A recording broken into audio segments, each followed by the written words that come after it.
bismillaahi raxmaani raxiim waxaana wanaagsan dhegaystayaal saaxiibayaal meel kastoo aad joogtaan kusoo dhowaada barnaamijka falanqaynta caalamka xilidan oo kale aad ka daawataan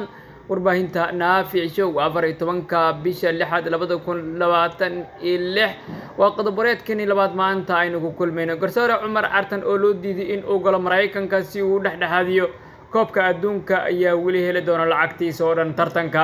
ilo wareedi ayaa u sheegay warbaahinta naafic show inkastoo Cumar Cartan uusan ka qayb qaadan doonin koobka adduunka haddana FIFA waxa ay ballan qaaday inay bixin doonto mushaarkiisa garsooreyaashu ma oga lacagta dhabta ah ee ay heli doonaan marka ay garsoore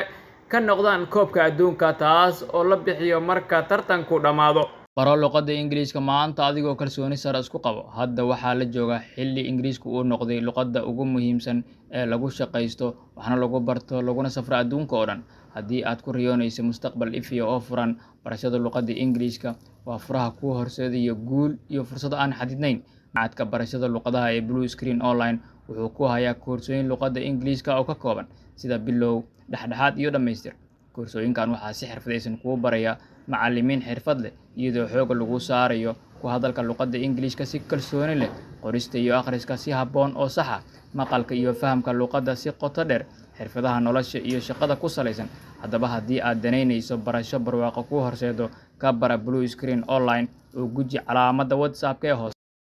dhinaca kale qoraal uu soo dhigay bartiisa X ayuu ku baahiyay madaxweynaha Israa'iil Isaac Herzog ku sheegay inuu booqashada madaxweynaha Somaliland Cabdiraxmaan Maxamed Cabdullaahi Ciro ay tahay mid taariikhi ah ku soo dhawow ayuu yiri Israa'iil madaxweynaha Somaliland ayaa ku bilaabay qoraalkiisa Cabdiraxmaan Maxamed Cabdullaahi Ciro ayaa ugu mahad celiyay madaxweynaha Israa'iil Isaac Herzog iyo shacabka soo dhaweeyay maanta waxa ay ka dhigan tahay ayuu yiri talaabo cusub oo u furmaysa labada dal oo ku dhisan saaxiibtinimo iskaashi iyo is-ixtiraam ka dhaxeeya Somaliland iyo Israa'iil ayuu ku daabacay madaxweyne Cabdiraxmaan Ciro baggiisa Facebook dhamaadkii bishii December 2025 ayay ahayd markii ra'iisul wasaaraha Israa'iil uu ku dhawaaqay in Somaliland ay